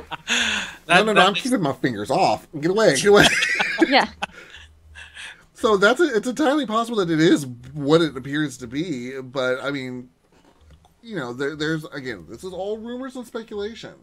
So, we have seen in the expanded universe all sorts... We've seen lightsaber whips, for crying out loud. Yeah. So... Yeah, I'm not sure how those work, but... Very sexy, depending on who you are. So... Jedi Catwoman. Next up is a persistent rumor I've seen, and I'm hoping to God it's wrong, that Kylo Ren and Rey are twins and or siblings. At the very least, siblings. Theoretically, this would be replacing Jason and Jaina Solo... from the expanded universe. And I saw one article that had several good reasons behind this. First and foremost, Star Wars is a Skywalker legacy series. I mean, if you look at it all the way back to the beginning, it starts with Anakin, continues with Leia and Luke, and going forward, theoretically, it would continue with the progeny of Leia and or Luke. Or if you're weird, it could be both. Ooh. The actors, they basically said that the actors are in the right age category. If this is in fact about 30 years after the events of the sixth movie, Adam Driver is 31 and Daisy Ridley is 23, so that would put them in the right age category. Now, I looked at the two characters and I'm like, twins? No, absolutely not. And I would have serious issues if they did a twins thing, because we've already done a twins thing. Twins can skip a generation. We don't need them every time. True. Now, if they're brother and sister, okay. I'm okay with that. I'll have issues with it, but not so much as twins. Twins I would really have issues with. I would not have an issue with it being twins, because it's, twins do run in families as a twin. we run in families. That's a thing. It's very common for twins to Twins. oh yeah, twins to beget twins. So I wouldn't really have a problem with that. It would be I would see it more as as an attempt to draw some kind of narrative parallels between the past and slash or the extended universe. Either way, I'm actually okay with it, provided that they do it well. But that's provided anybody does anything well. And I know you'd be like, oh, twins, not surprising. Yeah, but nobody was really surprising in the extended universe when they had twins. It doesn't, I don't know, it doesn't bother me at all. I don't know. Maybe it's because I'm a twin and being a twin is just normal to me. Well, I'm the son of a twin, so it's perfectly normal to me as well. But yeah, so it's like, maybe they'll play it up. If they play it down, then really, who cares? It's like, oh, they just happen to be twins. Cool. Yeah. Another thing was they were talking about how Rey pretty much plays down her role in the universe just like Luke and Anakin both did initially, and the fact that she starts off on a desert planet like the two of them did initially, and I'm like, I guess the parallels are strong with this one. Yeah. One of the arguments that people have against it is that why aren't they living with their parents? And the counter argument was that Jason and Jaina actually didn't live with their parents quite often because ongoing threats to their safety often pretty much caused them to be sent away to be raised by droids, essentially. Mm-hmm. That's one hell of a boarding school. For those who have seen the poster, I don't have a copy of the poster to show it, I'm sorry. But those who have seen the poster, you'll note that Kylo and Rey are actually aligned side by side, with one having her with the staff that Rey's staff and Kylo's lightsaber actually completely bordering each other. And they basically phrased it, it's as if that Rey is actually keeping Kylo from the rest of the universe. Which apparently parallels something that Jaina and Jason did in the extended universe, but I'm not going to go into that. Yeah. And lastly, they believe that Kylo Ren's story is going to follow Jason's, in as much that, again, spoilers, Jason had a vision of Darth, I never did pronounce this right, Sidious? Darth Cadus? Sidious? No. Cadus. Cadus. Darth Cadus. Darth Katy Perry. God. May that never come to pass. Hell no, I would watch that. I would not. So there's a thought. Now, I don't believe that Kylo Ren... They do say that he is going to parallel Luke Skywalker's journey. However, there have been some questions, number one, of whether Luke brought balance to the Force or Anakin brought balance to the Force, and what does that mean anyways? I don't say that either one did. I'm wondering if, in order to parallel where Disney may take the storyline, which is less Sith versus Jedi, and there's more on this later, less Sith versus Jedi and more of a neutral path for the Force. The Grey Jedis. The Grey Jedis. What's her name? Oh, for crying out loud. Kreia. No. You're thinking of Ahsoka, aren't you? Yes. Yep, Ahsoka Tano from Rebels, which is also Rebels. canon. Because she's walked away from the Jedi Order, but clearly still is not Sith. Yeah. And again, with what's being done with Knights of the Fallen Empire. So I think they're walking away from the absolute dichotomy of who's evil and who's good. It's like, oh, Sith must be evil. No, Sith doesn't necessarily mean evil. And the whole silly monasticism of the Jedi Order, which is one of the dumbest things ever. Yeah. I mean... It's like, you can never have Nuki ever, because it leads to the dark side. What do you think not having Nuki ever also leads to? Frustration. The blue balls are strong with this one. That's why the Jedi lightsabers are blue. They're channeling their... anyways. So, another question that came up was, where the hell was Luke in the trailer? We saw pretty much everybody else, but there was a question of whether Luke was present. And some argue that, yeah, we did see him, but we only saw his hand. Well, really, did we see his hand? Because we know his hand is meant to look more human in if you go back to episode 5, Yes. that's a humanoid-looking hand on the outside. It's got flesh. Now, you give 30 years of wear and tear on it. Is it still going to look like that? Who knows? Again, freaking C-3PO has a red arm now. You can repair it. I mean, You could, yes. But I looked at his arm. I looked at the arm that was attached to that silvery hand, and it looked feminine to me. It didn't look it looked very slender, so I don't think it was a man's arm. Mara Jade. No, of course. Oh, Well, God. if you notice, they also didn't include Princess Leia. They did. They They She's did? in there. Mm-hmm. Oh, I didn't. Okay, maybe I'm There's just a point blind. where you see her embracing Han Solo. Okay. Yep. Han Solo. Han, whatever. I'm Han Solo. I'm Han Solo. Um, You should have gotten the Kinect dancing. I video. am not, because that song pisses me off. And I don't want YouTube yanking the episode. I'm sorry. But one of the things to point out is that listening to the trailer, there's a point where they say there were stories that happened, and Han basically says they were true, all of it. The dark side, the Jedi, they're real. So that basically says that in the 30 years since, the whole concept of light side, dark side, Sith, Jedi, that's gone the way of Seth mythology. MacFarlane. Seth MacFarlane's gone the way of mythology. Family Guy, Star Wars never happened. It's all a myth.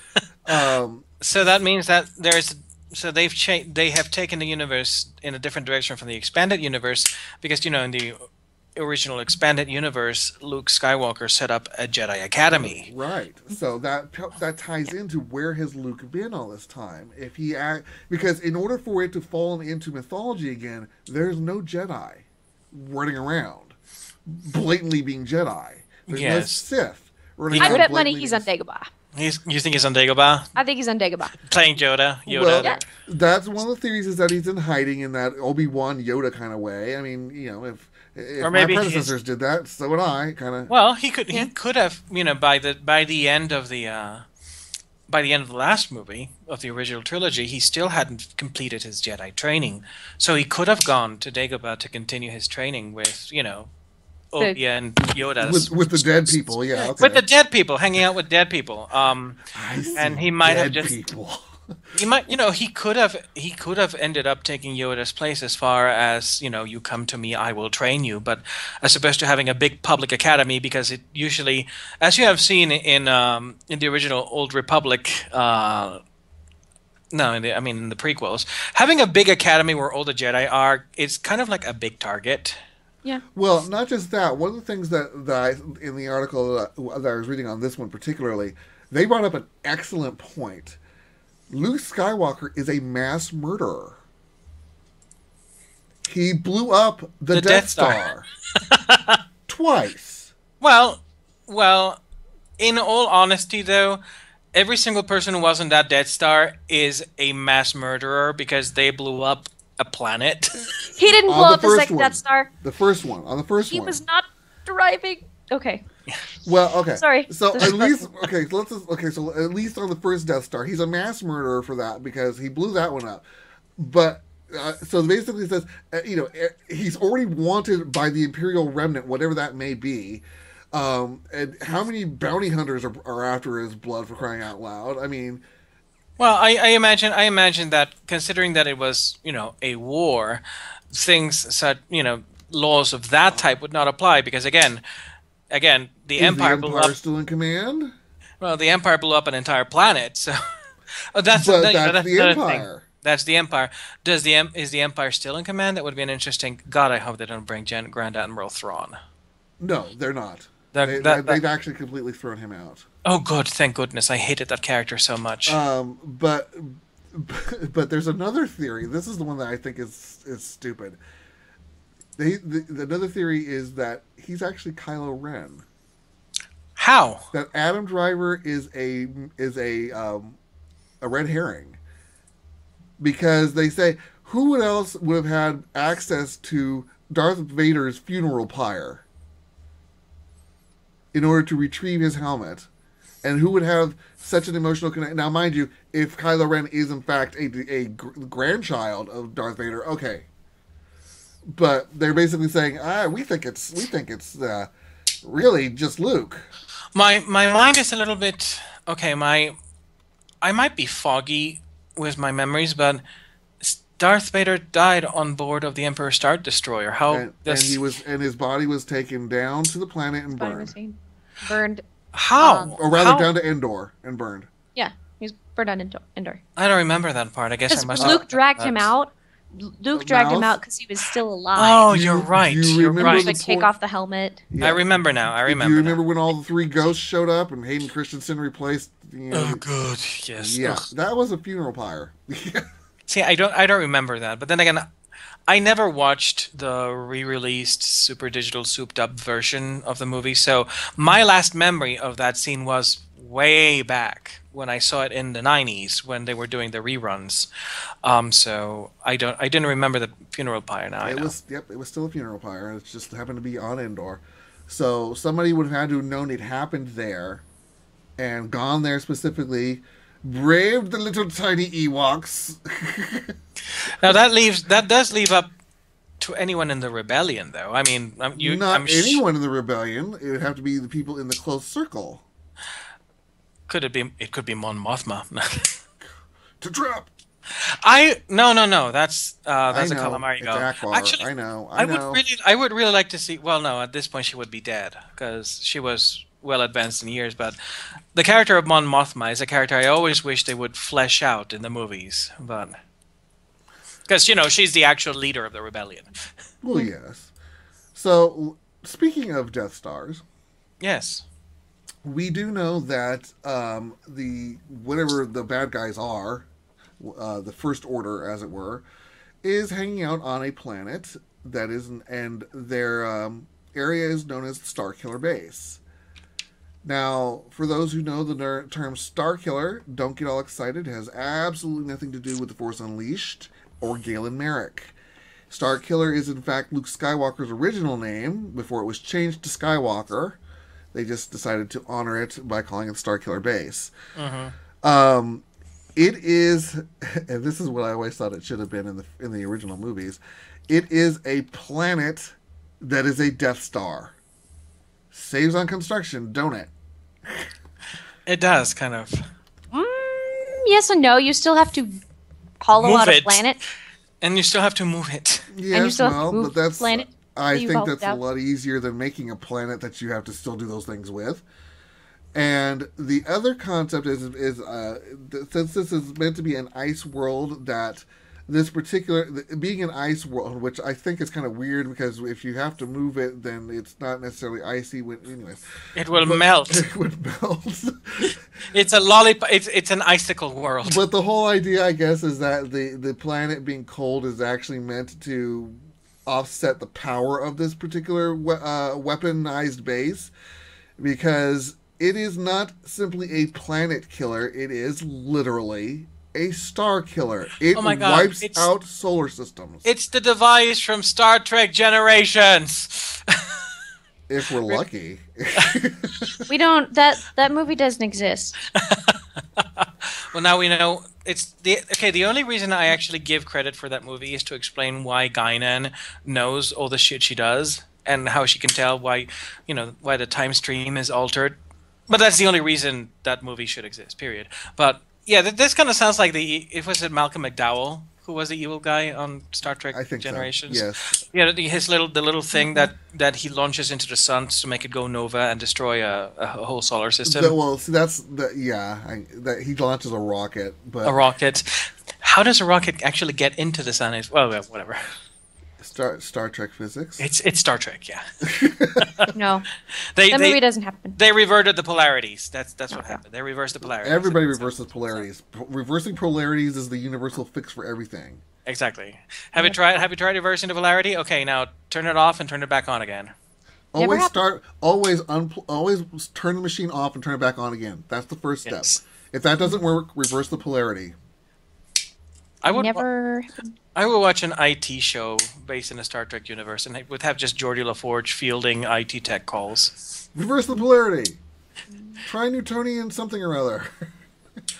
Never happened. So Cece is in her corner going, no, that never she happened. just la la la la didn't happen. Captain la, Kirk la. died in a blaze of glory. Yes. Insurrection. Remember, did that happen too? He just went off and was awesome in his stuff. He blew up in a blaze of homoerotic glory. Like there's no And then he recorded Bohemian Rhapsody. yes, and he became a space spirit. He lives with the Qs now. He is Q. He hangs out with He is Q. he hangs out with Captain Janeway. How's that? He does all Don't you the belittle things. my Captain Janeway. Hey, I like Janeway. Does all the things with. He's just an actor for the Qs. He teaches them Shakespeare, as he likes classic literature. Yes. He, To he be or performs. not to be. That is the question. He performs Shakespeare for Wow, the have Qs. we gone off on a tangent now? the one, I mean, that's all the rumors I've got. I've got some more things for it, but literally, Yes. my one and only hope. I don't mind parallels. Again, I have no Yeah. problem with parallels. But if Star Wars 7 turns around and gives a big wink to Star Wars 4, 5, or 6, I will personally choke a mouse. Hey, don't. Again, parallels, fine. Star Trek, take a lesson. Parallels, fine. But when you blatantly go, nudge, see what I did there, no. I have to say, I'm only very, very sad that B. Arthur was not able to live to this day, because they should have made her character Akmina from the Star Wars Holiday Special into a main character in this movie. Nope. She would have been ancient by now. I know. Well, actually, one of the things that I got a kick out of is, B. Arthur was basically the only bright point in that whole horrible holiday thing. And they liked her so much that they actually made her they made the Akmina character canon. a canon part of the Star Wars universe. And there was even at one point there was even an action figure planned of her, and she takes part in a lot of the novels that take place between the sequels. So Yeah, she's secretly the one who brings balance to the Force. yeah, B. Arthur brings balance to the Force. I would watch that movie so hard. Oh my god. Okay, so that's And all I if got James- for Star Wars. And if James Earl Jones had died, she could have provided the voice for Darth Vader. Mrs. Darth Vader after the after the estrogen therapy has kicked in. Hell no, her voice was just as low as James Earl Jones. No, Listen to her singing "Old Man River." no, I'm not going to go into that right now. So just so everyone's aware, the current plans for the movies are obviously December 18th of this year. We'll get The Force Awakens. Yes. So go get your advance tickets and try not to crash Fandango this time. Next year, Don't crush the paper bags. December 16th, 2016, we'll get Rogue One. May 26th, 2017, we will get Episode 8. Yeah, 8. Okay, I just had to make sure I was counting right. May 25th of 2018, and this is the one I go, what? Han Solo's Star Wars anthology film. I don't get. What is that? I don't know. I'm confused by that. I have heard some rumors, but again, so unsubstantiated. However, I do feel I would like to see them happen. That basically they would take place about Han Solo and Chewbacca's exploits during their younger years, especially the how Han Solo and Chewbacca met with Han Solo rescuing the Wookiee slaves from an Empire transport. I think that would be a cool. They better hurry up because Harrison Harrison Ford's Ford. 7 years old. Yeah, he's not getting any younger. Well, they could do a flashback kind of thing. They better there's- find somebody who really looks like him then, not Oh, Shia Gary- LaBeouf. Gary Johnson looks like the politician. Gary Johnson, he's like dead spot for Han Solo, so just dye his hair. There you go. Or they could CGI his face younger, like they Oh. did in X-Men Orange is Wolverine. That looks no. creepy. No, No, that's- we're that's not creepy. at that point with CG. And let's be honest, Patrick Stewart is immortal. Yes, he is immortal. But you don't want to CGI Harrison Ford's face to look younger. He could end up looking like the baby in Son of the Mask, and that is terrifying. 2019 we'll get Star Wars Episode 9, and in 2020 Star Wars anthology film. Again, I don't know what these anthology films are supposed to be, but That would I'm be confused by maybe that. that's the B. Arthur movie. Oh God. They'll make a hologram of her. Again, I would totally watch that. I'm a huge B. Arthur fan. Really? Yes, but a No. lot of our we had no idea. But a lot of nerds won't, especially the nerds nowadays, won't really know who B. Arthur is, and that's as sad as that is. You know, kids who were born in the '90s don't really remember her. This is something that's very, very funny. I sometimes, for curiosity, I don't take part in them, but I go through Golden Girls forums and Facebook pages. There is a bizarrely, staggeringly large number of teenagers who are watching the Golden Girls and are fans of the Golden Girls. Mouse, do you know why that is? No, I don't. Logo. The what? Logo channel. What's Logo Channel? RuPaul's Drag Race, etc. and so forth. It's the gay TV It's channel. the gay TV channel. Yes. I'll say it because nobody else wants to say it. I was Logo's about the to gay say it's the TV channel. LGBT channel, but I don't watch a lot of TV nowadays, so I have no idea. But there was an article a year or two ago about how the largest demographic that is watching shows from the 80s are teenagers right now. So that blew Yes, my because mind. it to be hipster. But And my husband moving- just said because the shows today suck. Like, you sound like an old man. It's in to be hipster, and it's into everything is retro. But in any case, Yes. I don't think they're going to include a B. Arthur character because No, I it's know. not Pretty sure really. they're not. For one thing, they're going to do everything they can to pretend that the Star Wars Christmas special never happened. Happened for good reason. I have it. It's. Anyways, All right, moving on to our last topic of the night, the other woman in Mouse's life, Wonder Woman.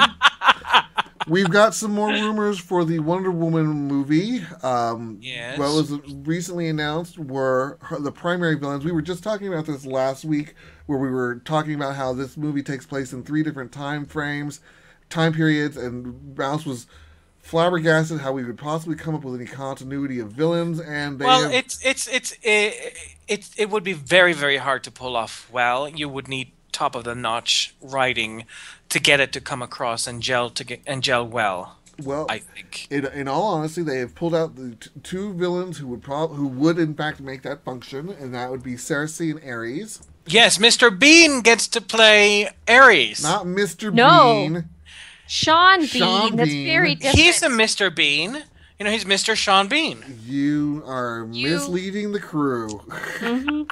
Yeah. Sean Bean is potential rumor to be tapped for Ares, and let's be honest, excellent actor, but dies all the damn time Oh my God! Why did you choose that picture for Wonder Woman? because it's the only one I've got, and I haven't come up with a better one yet. That's the creepy 1,000-yard stare. Oh my God, that is the creepiest picture I've ever seen of Wonder Woman. Oh my God. No. But That's an interesting. Yeah, that's because they darken like that area between her teeth and the mouth. And It's the way that she's giving you the grin. Okay, she's giving you the grin that she would give if a stalker had come up to you and said, "You smell like baby oil." Can I smell your hair?" And she's going, "No, sorry, you don't get to do that." Mouse. The other one I was going to use was the meme of Linda Carter as Wonder Woman going, "Oh hell no." You should have used that one. But I didn't have time. This is the one I've already got. I try not to remake these if I can avoid it. I'll come up with a better one later. All right, so we But have aside, as I was saying, yes. aside from Ares, the other villain being named was Cersei, and the actress tapped to play Cersei is Ava Green. And I'm going to be honest, Gal Gadot aside, I'd pay money to watch Ava Green play Cersei. If she plays it anything like Vanessa Ives on Penny Dreadful, oh my God, I'm so in love with that show. Yes, that is definitely good casting. Again, it is no secret that I'm not exactly over the moon about Gal Gadot being cast as Wonder Woman, but having these two villains being with such strong casting is very encouraging. However, we also have some new developments about the movie itself that make me a little bit disquieted, and that is that Batman is going to appear in the Wonder Woman film, as supposed to be a benign observer of the climax of the movie, of Wonder Woman's climax. Wait, no, let me rephrase that. I was about to say, you might want to rephrase that. The Okay, climactic Batman will be- battle. The climactic battle. Vorpal effect. Yeah, the places that Batman slips his camera. Bad cam. I did not mean it. I did not mean it that way. It's an invisible jet, and the Mile High Club is real. No. Okay, so he's going to be an observer of the climactic Battle of battle. Wonder Woman. And Drew has brought up some very valid points about all of this. You want to take them? Rather, I brought them up in the show notes. I haven't mentioned them to you guys yet. Yes. So basically, if I'm reading this correctly, we don't know exactly when Superman falls into the flow of this, but from what I'm seeing is, let's assume Wonder Woman's been around and active since World War One. Okay, let's assume this. Yes. She's not someone who hides her identity. Quite honestly, she's out there. Yeah. So basically, the world, chronologically speaking, the world has known about Wonder Woman for decades, and now they're concerned about Superman. Yes. And let's be honest. No matter when Wonder Woman's climactic battle occurs, she did shit during the Kryptonian attack. Yep. She's been active she's the Earth closest thing to a god. Yeah. If we start from World War One, by the time the movie comes out, the world will have had known of Wonder Woman for 100 years. Maybe they'll just freeze her. Like Captain. No, Well, they they will probably explain it as during the Kryptonian attack, Wonder Woman was in another dimension, or she was visiting Themyscira, which I don't know if they're going to make it that Themyscira is in another dimension, secreted away by the gods, like they do in the George Perez. But whatever. It really is silly when you have this woman who is empowered by the gods, and they're going with the daughter of Zeus origin, but and nobody seems to really be very up in arms about it. But then you have Superman and people lose their shit. Well, he's a hell of a lot more as much as I hate the phrase, overpowered than Wonder Woman. Wonder Woman can do a lot of things, but she's not all the things that he does. But the thing is how does the common person know this? Yeah.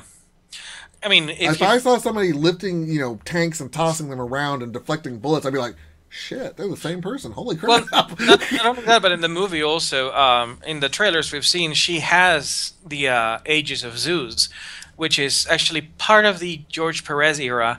Basically, that her bracelets were forged by Hephaestus out of the Aegis of Zeus, which was made out of the hide of the indestructible goat Amalthea, who nursed Zeus when her mother was hiding him away from, I love Greek mythology, by the way, from his father. And one of the things that she can do is when she slams the bracelets together, she basically creates this shockwave of electricity, because she's basically freeing up Zeus's lightning. So, and in the trailer, we see it's like this huge explosion that could basically level a block.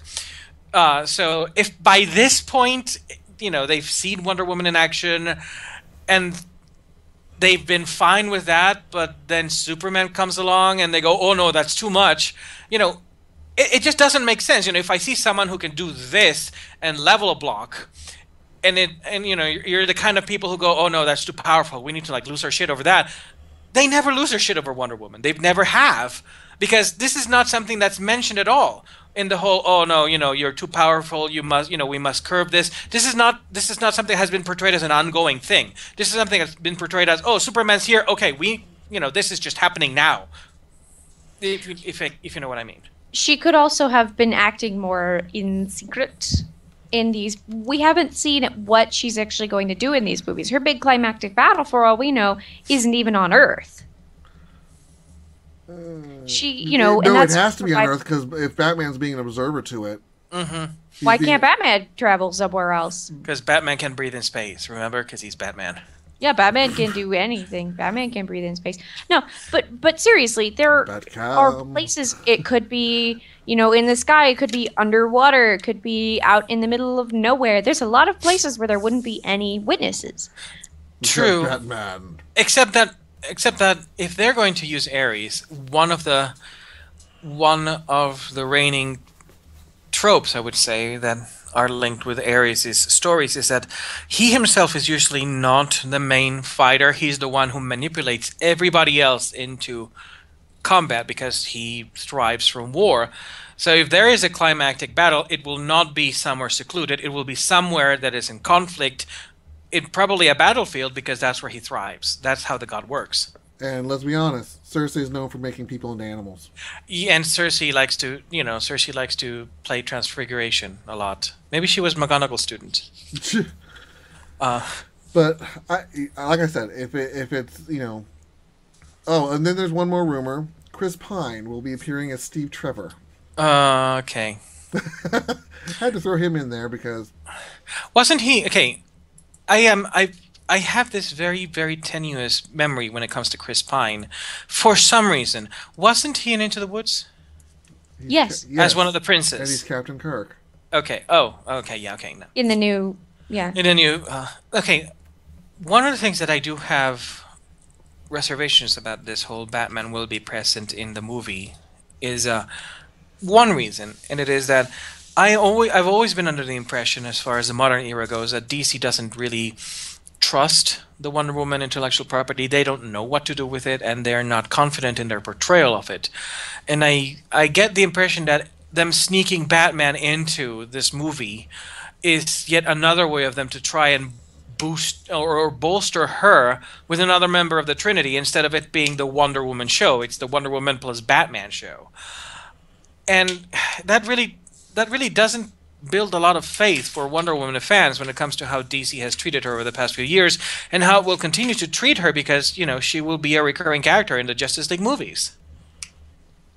Well, all I can say is I'm less disheartened about the Wonder Woman movie, knowing if assuming these are true. I mean, we're talking rumors here. Assuming these are true, I'm Chris Pine. I can care less about, but at least the villains are people you're like, ooh. I can get behind good villains. I do like the casting of the villains. It will be sad if, again, I have not seen. Please don't kill Sean Bean. Yeah, he dies in everything. He dies in everything. I don't need to see him die again. Ned Stark can keep his head.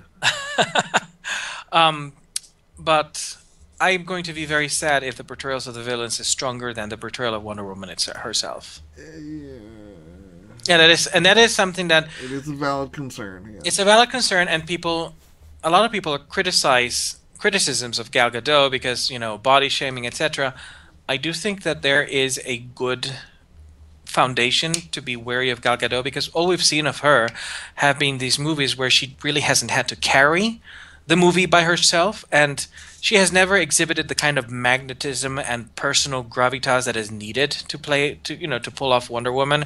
You need someone who, not because they're beautiful, but because they have the personality. They will draw the attention of every eye in the room and will rivet you to the screen. Like they're strong. I hate. It's oh God! Sound weird when I say they're strong like a mother. Yes. Someone who is an embodiment of strength, but at the same time, you can go to them and know that they're not going to judge you; they're going to embrace you.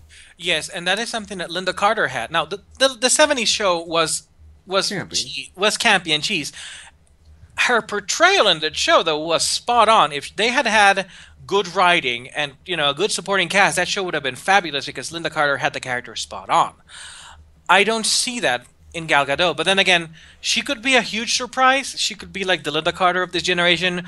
I'm hoping it is, because again, I'm a huge Wonder Woman fan, and I would really like to see her finally getting done right, and getting the kind of attention that she's deserved and hasn't had since the 50s. So, well, she could also have only been taking these terrible roles these roles that are based purely on, ooh, she's a hot chick, because that's what she could get. You know, it's weird. The Hollywood casting is kind of strange that way, and a lot of people won't take you seriously if you have a particular look. And she That does is have true. that particular look. That is So true. people who hire her she may have just never had the chance to show off that she can carry it. Just pointing that out. And I'm not saying that No, she is that's a or very she can, that's but that's a very valid point, actually.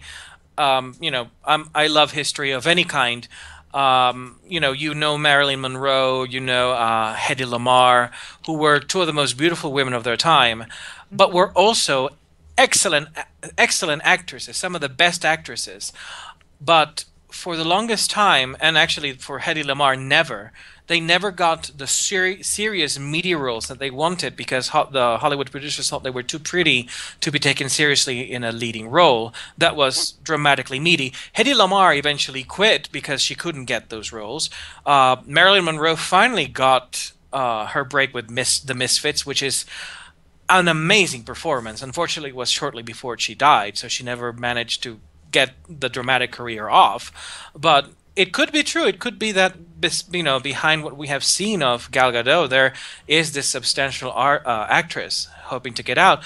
I really do hope that, and I really do hope that her breakaway role is Wonder Woman. Again, I have my trepidations because I, for as much as I have wanted to believe that DC and Warner's are doing or know what they're doing, there is a large body of evidence that indicates that they don't. So again, Fingers crossed. Fingers ultimately crossed. I mean, bracelets crossed. I have, again, with this recent casting, I have more hope for it than I have in the past. I still have no hope for Superman v Batman, but that's another matter. Yeah. But no, we just have to hope for the confirmation of this casting, and yes.